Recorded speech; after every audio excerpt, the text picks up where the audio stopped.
Pozdravljeni. Tudi danes je na vrsto prišel naš redni komentar novic in tudi tokrat si bomo ogledali vse tisto, kar se je zanimivega zgodilo v preteklih dneh.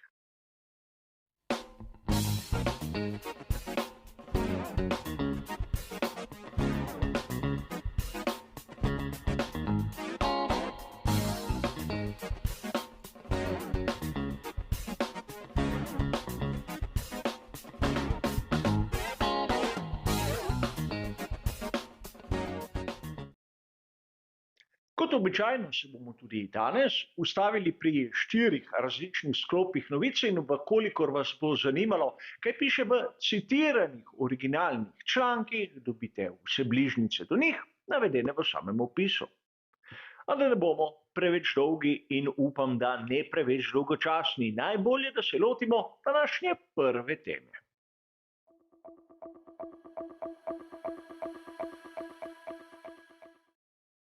Verjetno ga ni navdušenca Formule 1, ki ne bi opazil, da so cene vstopnic malce previsoke.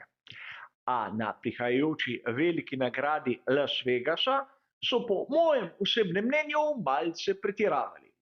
Kot poroča spletni portal Scuderia Fans 14.11. so praktično cene vstopnic za prihajajočo veliko nagrado najdražje v celotnem cirkusu. A o tem, da pravzaprav pred začetkom same dirke cene tako namestitev kot vstopnic spadajo, sem že omenil v enem izmed predhodnih prispevkov, ki si ga lahko ogledate na povezavi tam zgoraj. A seveda, marsikdo izmed vas bi lahko dejal, da sem si pravzaprav ta padec cen dobesedno izmislil.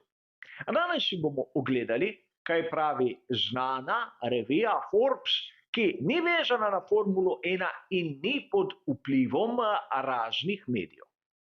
Pa poglejmo si, kaj piše v njihovem članku, prav tako iz 14.11. istega dne, kot je o tem poročal že prej omenjeni portal Scuderia Fans. In vstopnica za tribuno na veliki nagradi Las Vegasa je prejšnji mesec bila ocenjena na $1645, kar je lahko za nekoga normalno, za drugega malo, ampak verjamem, da za večino izmed nas veliko. Ampak prejšnji teden je ta cena že padla na $1060. In verjetno marsikdo bo pomislil, kaj pa v trenutku, ko je bil članek napisan, članek izdan, $807. Torej v približno mesecu dni je cena vstopnic padla za 51%, kar nam že na začetku pove, da so bile v prvi fazi cene prenapihnjene in da publika jih enostavno ni sprejela. In isto naj bi baje veljalo tudi za nastanitve. A po drugi strani, ukolikor pogledamo to fotografijo, bomo videli, da so cene že zdrsnile pod $800. Torej, lahko bi dejali, da na veliki nagradi Las Vegasa z znižanjem cen hočejo privabiti publiko, da tribune enostavno ne bodo prazne. A videli bomo skupaj do začetka samih aktivnosti, je še praktično le nekaj ur. Pojdimo k naši drugi današnji temi.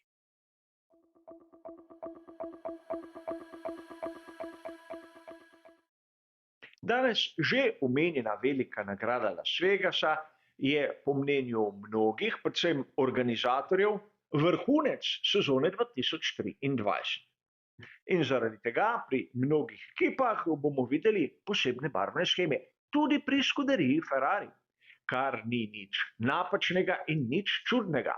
Le spremljevalna zgodba okrog izbora, ki so ga imeli pri Scuderiji, je vsaj po mojem osebnem mnenju rahlo sporna.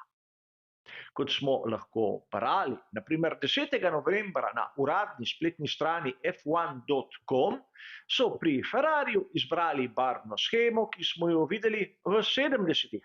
na seriji bolidov 312B. In seveda tam je bilo moč opaziti, da prednji ter zadnji profil je bil v lepi beli barvi, prav tako, kot jih bomo spremljali tokrat. A težavi sta dve. Prvič, kakšne veze ima to z veliko nagrado v Las Vegasu. In drugič, je bil takrat Ferrari 312B edini, ki je imel v beli barvi tako prednji kot zadnji profil. Rad bi vas spomnil, da naslednik, znani serija bolidov 312T, je tudi imela belo barvo, ampak ne na profilih.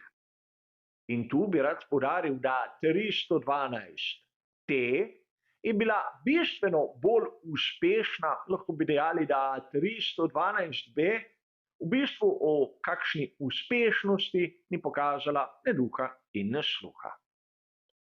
In tu bi lahko dejali, da zadeva ni tako kritična, ampak rad bi vas spomnil na bližnjo preteklost.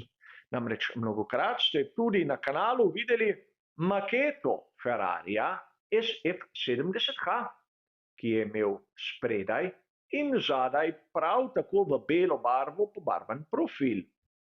In morda bo kdo dejal, no ja, gre za pokrovitelja, za Banko Santander, ki je prisotna tudi danes na bolidih Scuderia Ferrari, a o kakšni beli barvi ni ne duha ne sluha. In že sedaj vidimo, da pravzaprav ta zgodba o beli barvi, o zakaj so si tako izbrali barvno shemo, je malce na majevih temeljih. A tisto, kar je mene presenetilo kot nekoga, ki prebira mnoge vire vezane na Formulo 1, je ono, kar smo lahko zasledili prav tako 10. novembra na spletnem portalu motorsport.com. Namreč izbor Ferrarija in barvne sheme, ki posnema 312B, naj bi bil povezan z Mariom Andretijem, ki je takrat v bistvu dosegel svojo prvo zmago, ampak ne na kakšni ameriški dirki. In tu kot nekemu bežnemu poznavalcu zgodovine Formule 1 so malce zastrigla ušesa. Sam nimam nič proti temu, da se pri Ferrariju spomnijo Marija Andretija. Bil je eden izmed velikanov, ki je vozil za Scuderijo. Ampak vezano na njegovo kariero bi se lahko spomnili nekaj drugega. Namreč Mario Andretti je zadnjo dirko v Formuli 1 in tudi za Ferrari odpeljal leta 1982. Pravzaprav se je to zgodilo na veliki nagradi Caesars Palacea v Las Vegasu. In lahko bi se spomnili kaj takega. Le tu obstaja manjša težava. Namreč bolid, tu je verzija Ferrarija 126 C2, ki ga je imel nesrečni Didier Pironi, katerega je prav Mario Andretti nadomestil, no v tej barvni shemi bele barve enostavno ni. In sedaj mi prihaja na misel razlaga, da v oddelku, ki se ukvarja s propagando pri Scuderie Ferrari, se je nekdo zmislil, da bi bilo lepo imeti določene dele prebarvane v belo. In ko so se odločili, so začeli iskati neko zgodbo. A zanimivo je, da mnogi niso si vzeli toliko časa, da bi prebrali na primer Wikipedijo. In seveda Wikipedija ni noben vir, kar se tiče zgodovine Formule 1, ampak vsaj v takšne napake ne bi zašli. In seveda sedaj marsikdo bo dejal, kaj pa jaz mislim, kakšna bi bila lahko boljša ideja za počastiti veliko nagrado Las Vegasa. Zgodovino Scuderie Ferrari poznam kolikor toliko dobro in lahko bi se zgledovali po letu 1964. Namreč takrat na zadnjih dveh dirkah svetovnega prvenstva ni nastopila Scuderia Ferrari, temveč so njihove bolide prepustili ekipi NART, North American Racing Team. bolidi niso bili rdeči, temveč modro-beli. In prav na veliki nagradi Združenih držav je takrat svetovni prvak postal John Surtees. In seveda zgodba bi imela neko zgodovinsko ozadje, ampak razlage, zakaj bela barva, zopet ni, tako kot po mojem mnenju je ni bilo tudi prej. A pustimo, namreč danes je važno, da se nekaj dogaja, kaj se je v resnici zgodilo, pa sploh ne zanima nikogar. Pojdimo k naši tretji današnji temi.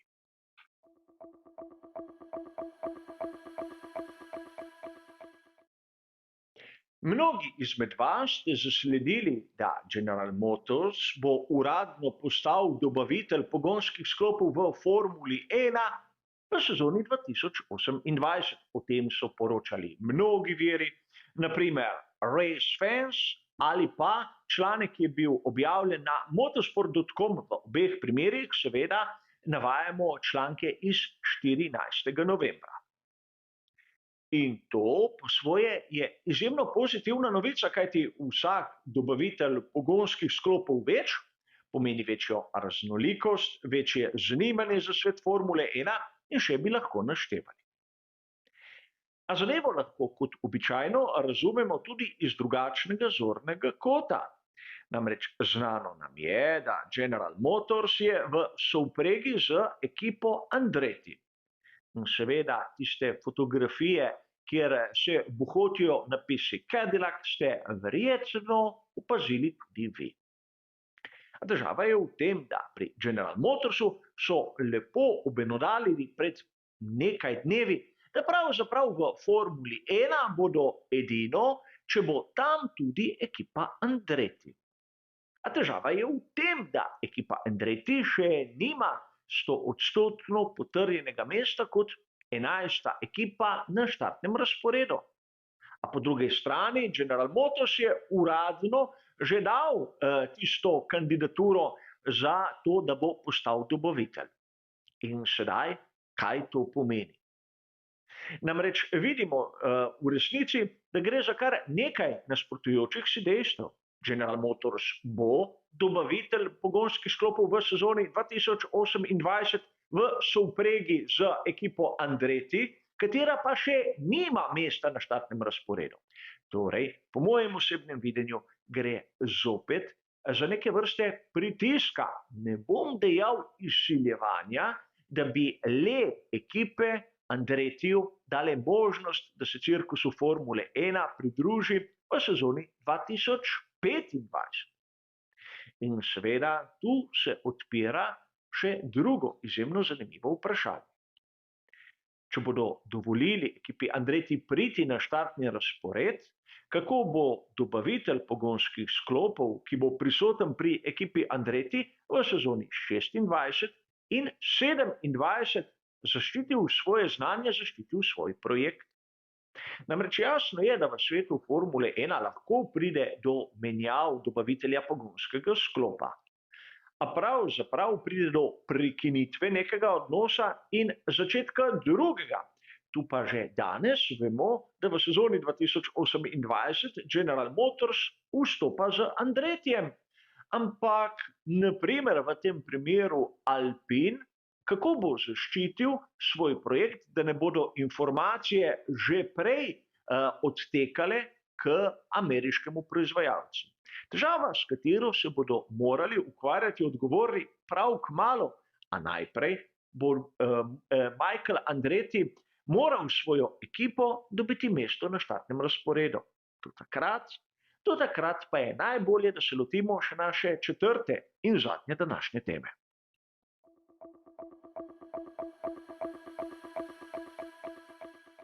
O dimenzijah pnevmatik se je govorilo v preteklem obdobju kar pogostokrat.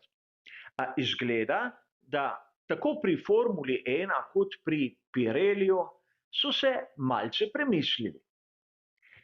Namreč v prihodnosti, predvsem v sezoni 2026, lahko pričakujemo manjše in seveda tudi lažje bolide od sedanjih. In to bi pomenilo, da pravzaprav tudi pnevmatike bi lahko bile manjše. in s tem bi seveda izgubile tudi nekaj na svoji masi. A sam bi vas rad spomnil, koliko govora je bilo o tem, da na primer pnevmatike z 18-palčnimi platišči so bolj moderne, bolj agresivne, skratka boljše in argument, kdo pa še danes vozi na 13-palčnih pnevmatikah, je bilo moč zaslediti na mnogih forumih, v mnogih pogovorih, v raznih diskusijah. A vidimo lahko, da pravzaprav bolid Formule 1 nima nič skupnega s tistim osebnim avtomobilom, s katerim se vsi mi prevažamo po cesti. In tudi pnevmatike, pa naj si bodo 13 ali 18-palčne, nimajo nič skupnega s tistimi, ki jih uporabljamo mi. A pravzaprav, kaj bi pomenilo to, da bi pri Formuli 1 naredili korak nazaj? O tem, da se razmišlja o zmanjšanju premera platišč, smo v preteklosti že govorili. A danes si bomo zopet ogledali že videni SF70H in seveda v drugi strani imamo Red Bull RB12. Sezona 2016-2017. In prav tu je prišlo do velike spremembe, kar se tiče širine pnevmatik, posebej tistih na zadnji osi. Vidimo lahko, da po nekih estetskih standardih bolidi iz sezone 2016, vsaj meni osebno, niso tako privlačni kot oni z širšimi pnevmatikami. Čeprav to pomeni višjo maso, takšen korak nazaj bi lahko pomenil, vsaj na prvi pogled, malce ožje, manjše, in seveda lahko bi dejali tudi manj agresivne bolide. A konec koncev, če pustimo estetiko primeru, ukolikor bi bolidi imeli ožje pnevmatike, predvsem zadaj, bi to zopet pomenilo, da bi spremljali Formulo 1, kjer bolj kot hitrost skozi ovinek je pomembna hitrost na sami ravnini. In to bi lahko zopet obrnilo tisto razmerje sil, ampak razmišljati o tem je danes osebno povedano še bistveno prezgodaj. Najprej je treba razumeti, kaj sploh hočejo tako pri Pirelliju kot pri Formuli 1 in na to nadaljevati. A kar se tiče današnjega komentarja novic, kot ste razumeli, bo to vse. Hvala za vašo pozornost in nasvidenje.